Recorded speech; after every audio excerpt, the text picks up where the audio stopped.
Good evening, everyone, and welcome to the Big Toon Chat. We are back with a reaction video following last night's defeat to Manchester United. I've got a couple of the usual suspects here. I've got Stephen from Geordie Talk, and I've got Joe, the Man United fan. We'll have a lot to talk about in the next 30 minutes, so let's get going. Obviously, it wasn't a good evening for Newcastle last night. We started off really well, first half. Let's just talk about the starting lineup first before we actually get into the game. So, Stephen, on your behalf, Newcastle United, what was the starting lineup looking for you? Was it like a good selection, do you think, from Steve Bruce? Or well, I wouldn't have had Kraft at right back. He got absolutely rinsed by Rashford. I would have at least put Jacob Murphy there, which he played there before. But otherwise, I would have kept the same team with Fernandes due back for the Wolves game. I mean, midfield, at least Jeff Hendrick wasn't in to start lineup. Sorry, my phone keeps going off all the time. Can you put yourself on mute, please? All here in the meeting, can you put yourself on mute?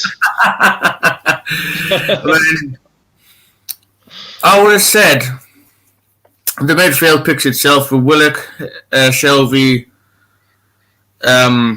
Hayden. But I'd have had Carroll up front, to rough up Lindelof and Maguire. That's what I would have said anyway. But I didn't agree with Joe Linton starting anyway because he offered nothing. He offered nothing last night either. So yeah. You were set up to get beat anyway with that sort of team. Joe, just coming to you, what did you think of Man United's team selection? Were you a bit surprised to see Matic in midfield? Yeah, surprised to see Matic in midfield. Like the stats show you from a United point of view that Matic Fred is not really. We play a 4-2-3-1 predominantly, and the double pivot, the two. Matic and Fred, the stats are very very underwhelming in terms of their creativity and their attacking output on the team. So yeah, I was surprised to see that. Ironically, Matic had a part in all three goals. The two goals that we scored in the second half, Matic was quite heavily involved with those. So that sort of worked out well. The other surprise inclusion for me as well was Dan James. Obviously, he played well against Sociedad on Thursday, but I expected you guys to play a low block, which I'm sure we'll talk about a little bit afterwards. You didn't. You went for it, which actually meant that Dan James' selection probably worked better than I expected it would, because if you guys are going to play a low block, what we've seen from Dan James so far in the United shirt is that he's not really suited against teams who play a low block. He's looking for, obviously, space in behind to use his pace, for us to be effective on the counter-attack. So, but I think he played because, like I say, he played so well on Thursday, but I did think that was a risk. So, yeah, I think Matic and Dan James were the biggest two surprises for me. And also, I thought Eric Bailly may have sort of carried on at centre-back with Maguire, but they did bring Lindelof back in. So that's fair enough, to be fair. There's not a lot to choose between Lindelof and Bailly. Yeah, I agree. So first half an hour of the game, I thought Newcastle were absolutely excellent. I thought Man United struggled against Newcastle. We were bossing the game, I thought. The possession was 50-50 in my eyes. We put some good tackles in. We tested David De Gea. We made him make a couple of mistakes. Stephen, what did you make of the first half an hour? Oh yeah, I thought we played really well in the first half an hour. Like you just said, possession, the shots on target, forcing the keeper into making mistakes. He's like you say, he's culpable for them. But it was really great to see us go for it. And so what we've got to lose, we might get beat 4 or 5, but at least we're going to have a good go, trying to get something out of it, than sitting back and getting nothing out of it. Yeah, and then Joe, obviously the inevitable happened. Marcus Rashford picked the ball up on the touchline, ran away from our defender, made him look like he wasn't even there. To be fair, our defender did get back well, Emil Kraft. He should have showed him down the line, but he let him come inside, and then Carl Darlow was beaten in his near post. Do you think the keeper should have done better in that scenario? Yeah, I do think the keeper should do better. I just want to quickly pick up on what you asked Stephen as well and just say on that, I thought you guys were excellent first half an hour, and obviously credit for that. I think it's funny because on the club website, Ollie did a pre-match interview, and he actually said in that he did expect Newcastle to come at us, but everything in the way that we reacted to your start suggested that we weren't ready for that, and we expected you playing a low block. So I don't know if that was him trying to play mind games with Brucey or whatever, I'm not sure, but we weren't ready for it. You guys were excellent, and you could argue that, you know, you deserved more in that first half an hour. But yeah, back onto the Rashford goal, I do think obviously Darlow should have saved it. You always look at your keeper when they go in at the near post there. I mean, I think Rashford does generate a lot of power on his shots, but, you know, I've been watched Rashford a lot as a Man United fan, and I'm sure Darlow does his own work as well. I think that it was always inevitable that he'd be aiming for that corner in that situation.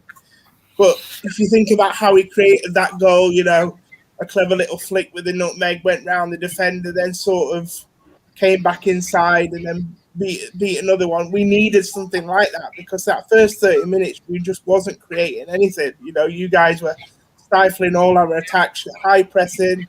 You weren't even giving us opportunities to put anything together in our final third. So it was always going to take a moment of individual sort of magic, if you like, from in that situation. And that's obviously what Rashford created. And he's done that a few times this season, to be fair. Yeah, I agree. Obviously, we were high pressing, we're attacking. And that's what we want to see. We want to see good high press and attacking football. We don't want to just sit back and let teams come onto it and have all the possession in the world and stuff like that. And I just think, Stephen, we got our reward from the corner. I mean, before that, I think it was before that, where Harry Maguire got away with a dirty little foul on Lascelles. No. Where he elbowed him in the face. Yeah, I mean, I was really annoyed at that because I seen that. But that's another story. Maguire wasn't even going looking at the ball, though. He's saying Lascelles coming to him. He's looked where he is, and he's giving him an elbow in the face. So how's that not a penalty and red card? Where's VAR in that instance? Yeah. That's just shocking. Right. I was just about to mention that, Steve. I mean, there was no VAR check or anything like that. I mean, it's just the look of Man United at Old Trafford, really. I mean, we talked about this the other day. I mean, with the penalties and things like that, you know what I mean? But I think Newcastle got the reward in the penalty, the goal from San Maximin, and I think our tails were up at 1-1 half time. Yeah. And I think if we had called the game full time there, we would have by all means took a point, because I didn't see we're lasting the full 90 minutes at 1-1. I knew there was something else going to happen. And then Stephen, half time came. What do you think Steve Bruce said in the changing room at half time, Stephen?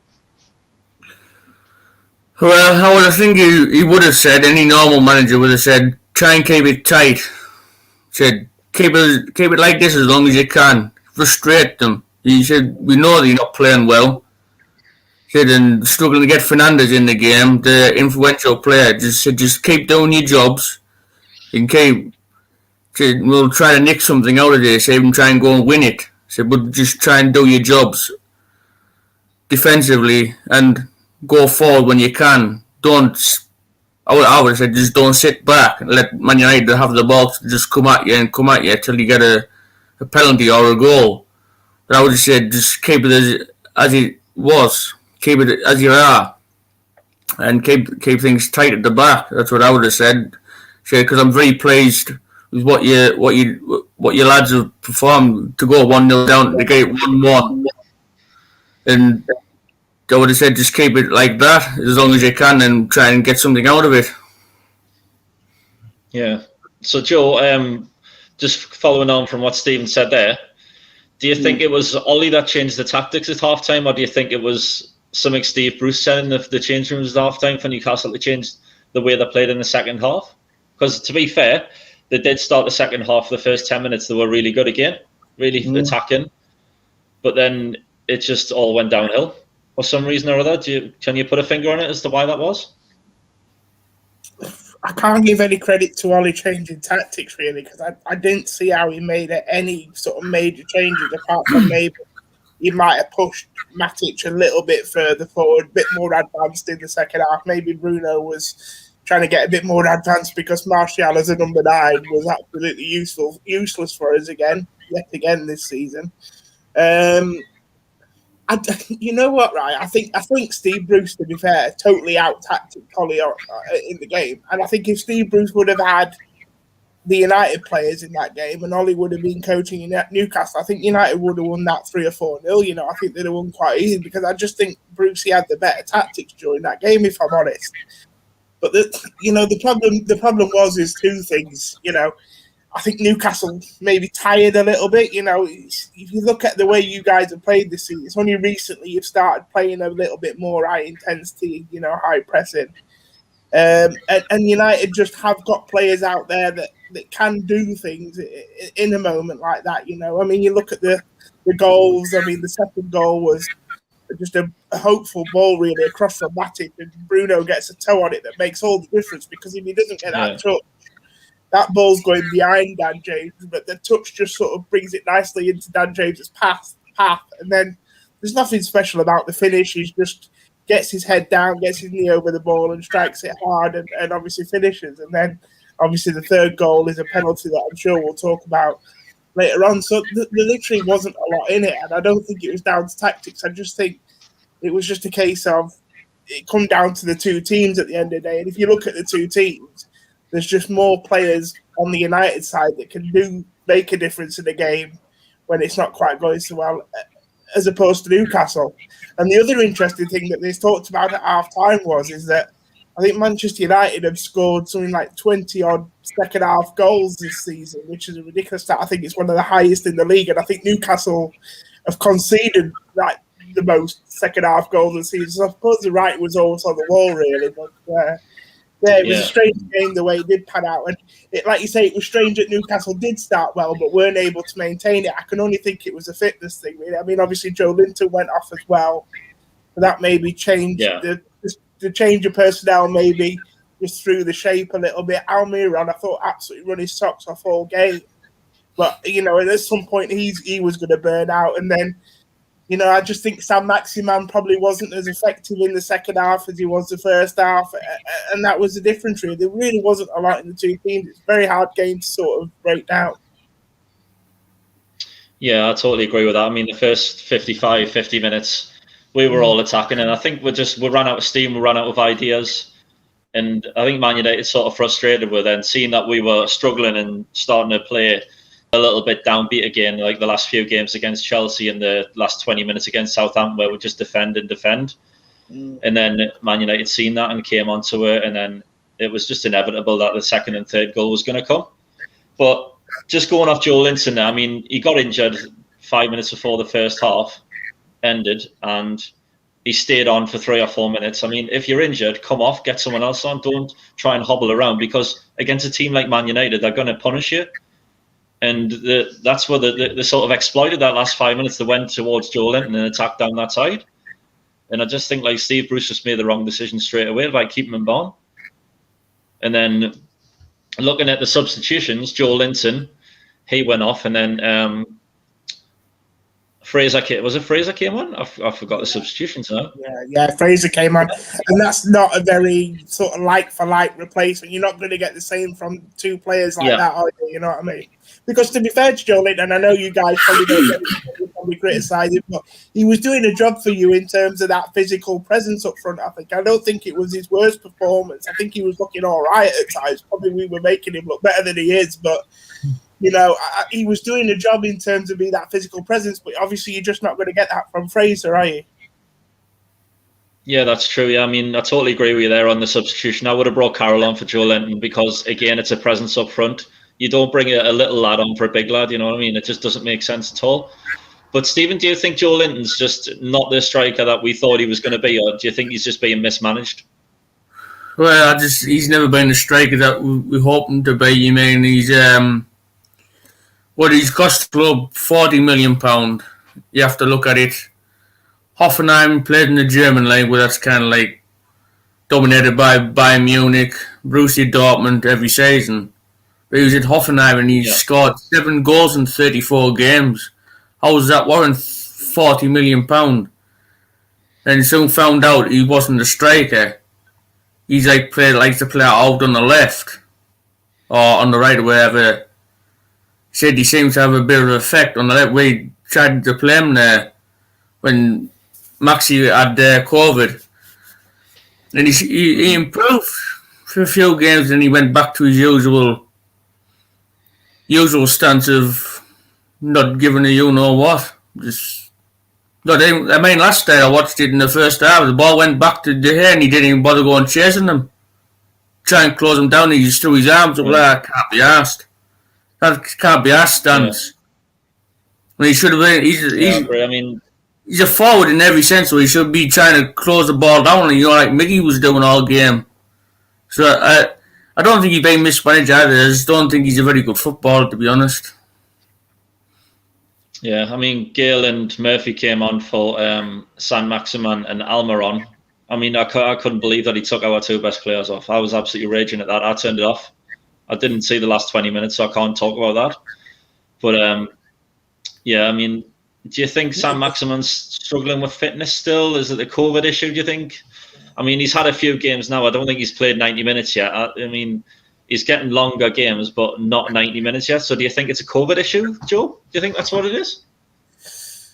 It could be, mate. It could be. I think what we are seeing with some of these footballers is that some of them are taking longer to recover than others. At United, we had Paul Pogba, who sort of tested positive in August time, sort of just before the new season started, and we had to wait until sort of early December to sort of see the best of what we're going to see from Paul Pogba this season. And obviously, he'd been playing pretty well up until he got injured a couple of weeks ago. So I think it can be. There is such a thing as long COVID as well, isn't there? I'm no medical expert, but some people do get what you call long COVID. I was listening to someone on TV today who was talking, and they are just starting to get back to normal again. And they got COVID 11 months ago. They were one of the first people to get it. So I think it can take a while. Obviously, footballers, you expect we always look at them and think they're superhumans, don't we? And you just think they'll recover, but everybody's different, obviously, and it's a shame because Saint-Maximin is a key player for you, and I do believe if it had been available more this season, I don't think you would have been in this kind of trouble, because he's a kind of player that can win games on his own with the way that he plays the game, the way he can create things out of nothing. And you guys, for as poor as you may have been this year, you've been involved in some pretty tight games at times, and it's those kind of players that change draws into wins or change narrow losses into draws, don't they? So, yeah, I think it is probably COVID, to be fair, because I think we know what he's all about. We know he's a good player, but if you think about his game, it's all action, it's all energy. He requires a lot of high energy in his body to be able to produce what he produces. So if he is not quite feeling 100%, he's going to notice it more than some other players. Yeah, I agree. Stephen, what do you think about Saint-Maximin and his fitness? Do you think it's a COVID issue, or do you think it's Steve Bruce messing with the team? We shouldn't really rely on one person to win a game forward. We should play as a team, not just rely on the best player, which is Saint-Maximin at the minute. Do you think it's a COVID issue, Stephen? I think he's he could be still suffering a little bit from it. That's why he hasn't probably done a full 90. He's still kind of quite doing it yet. He's like you say, he's getting longer in games. But as soon as he gets towards 65, 70 mark, he's out on his feet. You can do all that training, but it doesn't seem to work when you're in the midst of a tough match against Manchester United. With players closing you down and stuff like that, you don't have the energy to perform tricks and all that kind of stuff you can do. With a player like Saint-Maximin, you know what you're going to get with him. With a fully fit Saint-Maximin who's on his game, is more than a match for any defence, and he can cause problems. I think he took his goal really well. Took the ball out the sky and just volleyed it straight in the top corner. De Gea had no chance. It was a great goal. But we need to get our best players on the pitch. I think Darlow should be taken out the firing line now. He's conceded 2 goals at his near post. That's like a cardinal sin, isn't it? If you're a goalkeeper, you don't concede at your near post. So I think that it's written in the stars for Dubravka to come back against Wolves, I'd hope. I would take at least Kraft out and put Murphy in, because Kraft will get absolutely tortured again, like he did with Rashford. Yeah, I agree. Joe, should we? Someone's got echoey microphones on. Yeah, no, I'm getting a bit of an echo. You're saying it twice, mate. Go on, carry on. Yeah, I was just going to ask about the penalty. That was it a penalty? Dubious, let's just say, but it's at Old Trafford against Manchester United. The referee's not going to think twice to blow the whistle and point to the spot, is he really? And then it was a well-taken penalty, but I mean, Stephen, I've came away from you deliberately on this one, but do you have any idea what our goalkeeper was doing, Joe? No, I mean, as people were saying, weren't they, at the time, he was predicting it going straight down the middle. That's why he comes so far forward. But I'll be honest with you, two things. One, when a keeper thinks the ball's going down the middle, I've never seen him jump so far forward, because stay back because you give yourself more time to react, obviously. And two, I've never seen Bruno Fernandes put one down the middle yet, so I don't know if it's something that they've, we know goalkeepers look at penalty takers and where they put them generally, and off the top of my head, I think Bruno does mix it up. He does go high, sometimes he goes low, he does a skip, sometimes he just does a run up. He must be hard to read for a goalkeeper, but yeah, I've never seen him go down the middle, so it was a strange one. On the penalty, I'll probably have to do the old manager cliche line and say I haven't seen it, because I saw it at the time and I thought it just looked a stonewall penalty. If you look at Joe Willock, he doesn't really argue too much about it either. He's not got any complaints, but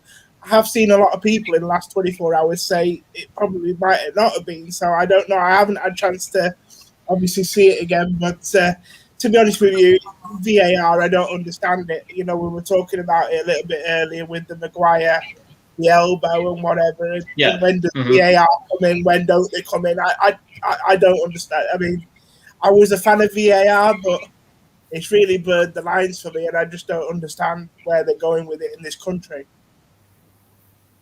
Yeah, I mean, I'm going to come off subject now because I totally agree with what you said there, Joe. I mean, looking at the Lascelles Maguire incident, that wasn't given as a penalty. But when you look at the Liverpool game with Calvert-Lewin running over Alexander-Arnold, who's on the floor, and then they give a penalty, the referee goes to the VAR, has a 3-4 second look, and then points to the spot for that.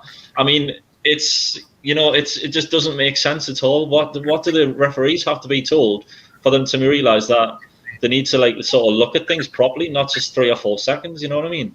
Well, the interesting word that's coming from the referees today on the Liverpool penalty is that it shouldn't have only been a penalty; it should have also been a red card as well for Trent, which I find extremely harsh. But I mean, we saw a couple, didn't we, the other week when we had David Luiz brought down the Wolves player, that he was sent off for a clip of the heels that looked unintentional, and you're thinking should be sent off for that. And in the same night, we saw when United beat Southampton 9-0, centre back Bednarek, something similar on Martial, and he was sent off as well.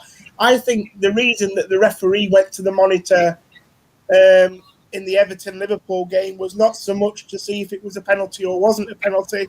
I think he was probably just double-checking that he didn't have to give a red card, if you know what I mean, because of the situation. If you look at there was another Liverpool defender, I think Nat Phillips, in the vicinity, so he was probably just making sure that Trent wasn't the last man. But again, when you slow that down, the letter of the law says that in that situation, Trent was the last man, so I don't know what he was looking at if he doesn't think it's a red card. I don't know what the rules are anymore. One thing I will say, and I've said this on other shows with VAR, is especially with this red card rule, be the last man, it's setting a very dangerous precedent, I think, for player safety, because what you're basically saying to defenders is in that situation, don't sort of stand off and risk clipping heels, literally go through the player and make an attempt to get the ball, and you'll only get a yellow card rather than a red for sort of not endangering the opponent, which seems really dangerous, because what you're telling players to do essentially is just go through the back of them, and we know that could then cause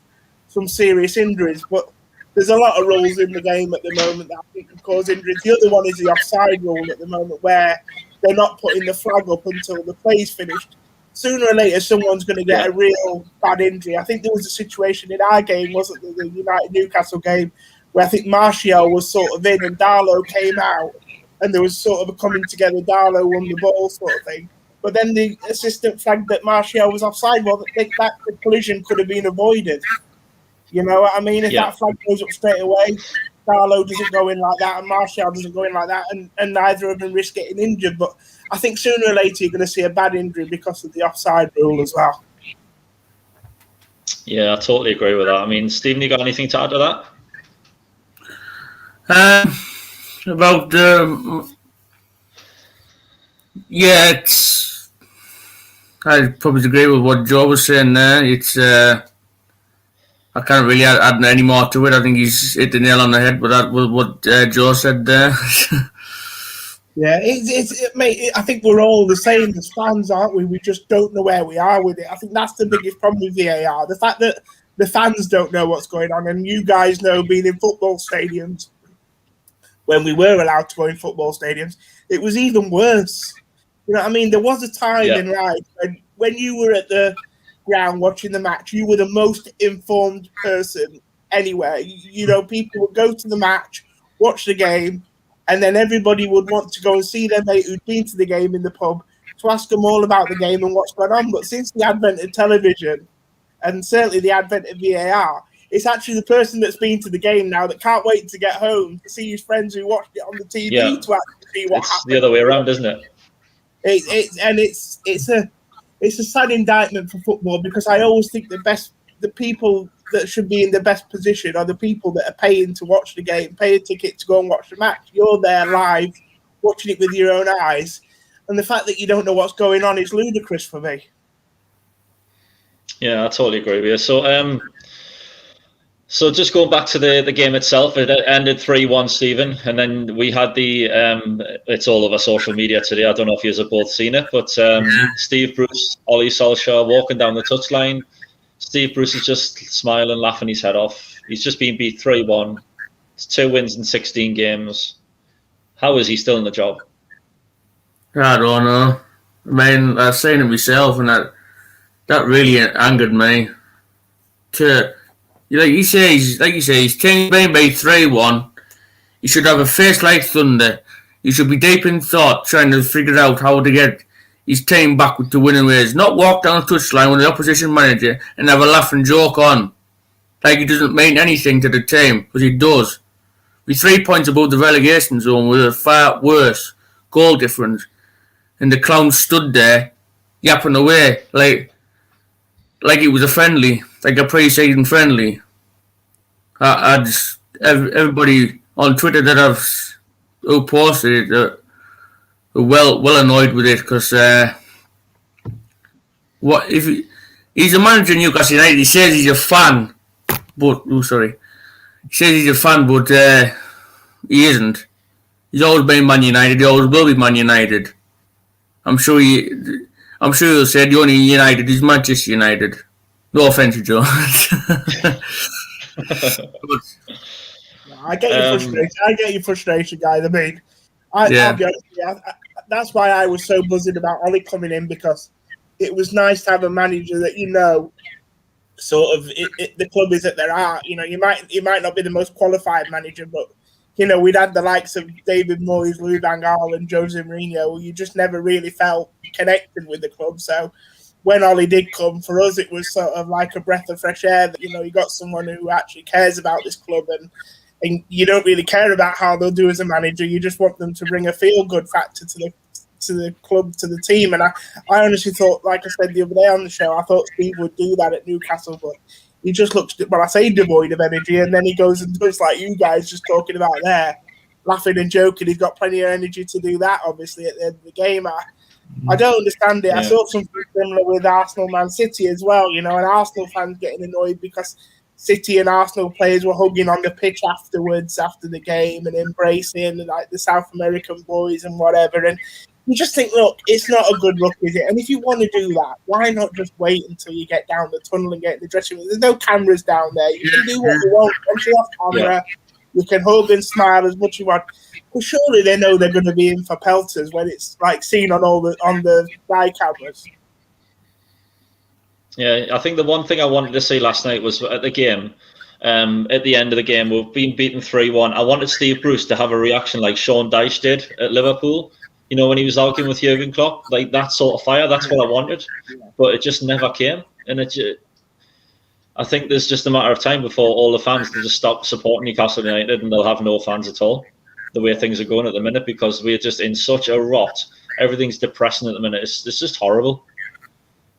Yeah, yeah. Right, I feel for you guys. I feel for you. I do. I mean, like I say, I've never nothing against Newcastle. Like I said, there was a bit of a rivalry back in the mid-90s, obviously with the league and whatever. But it's a great football club, and it's, like I said before, it's one of those football clubs that deserves to have someone, first of all, owning the football club that cares, that you know, wants to do well and succeed, and then underneath that, it deserves a manager and a set of players that want the same. I think you've got some players out there that care and that want to do well for the club, but you look at your coaching staff at the moment, and probably with the exception of Graham Jones, there's not a lot there that suggests that they're really into it, is it? So it's depressing for you guys, I understand.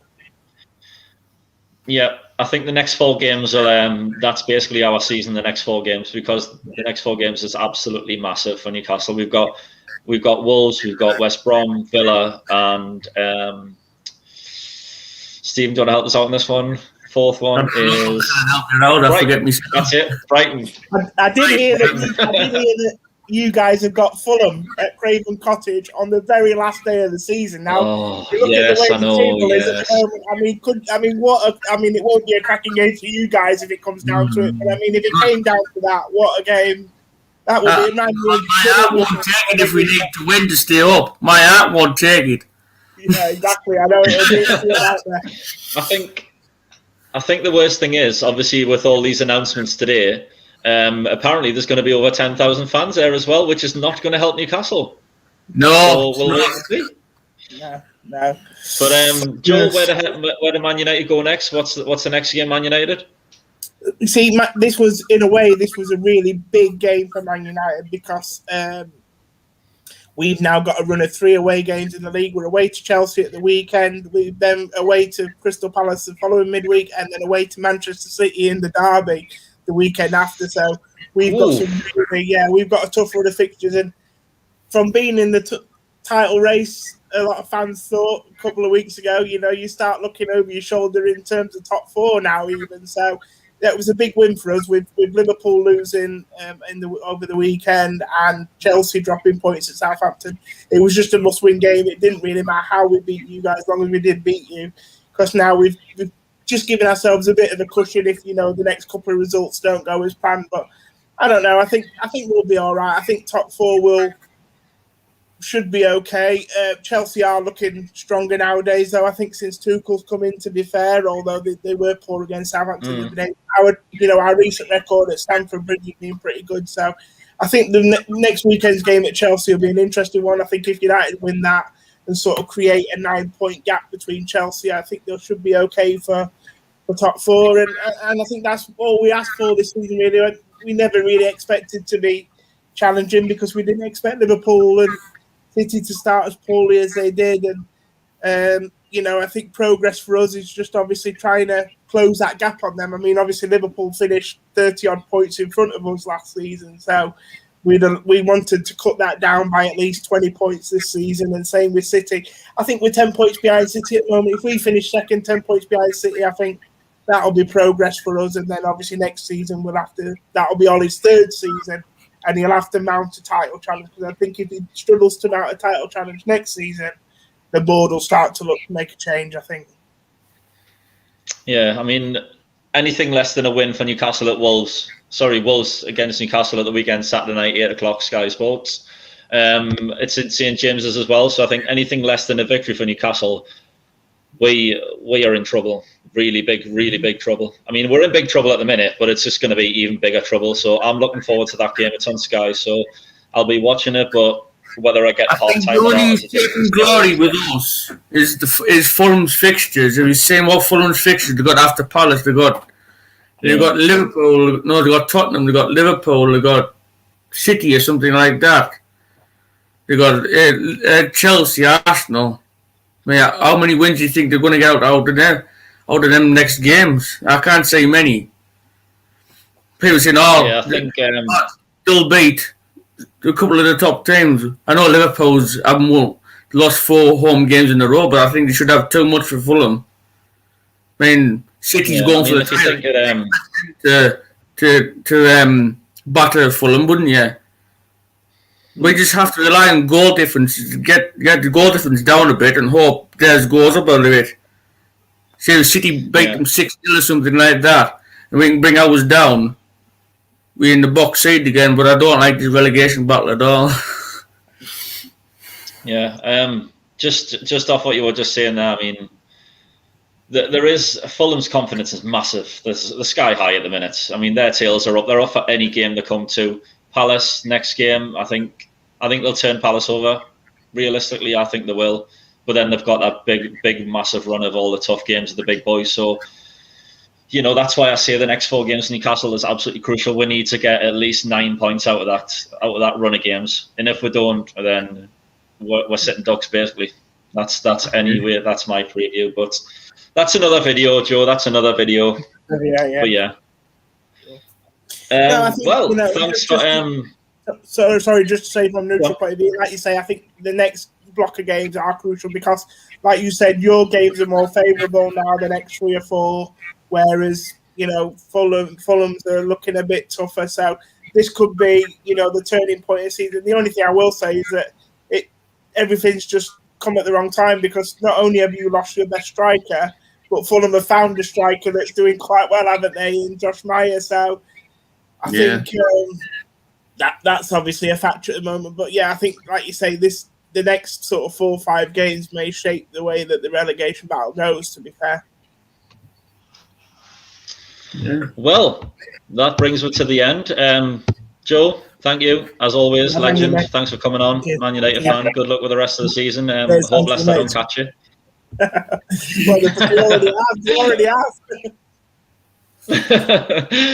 Stephen, thank you very much as always, and obviously the like and subscribe buttons are below. Please do that, it helps us out massively. But until next time, see you on the next video. Thanks very much, guys.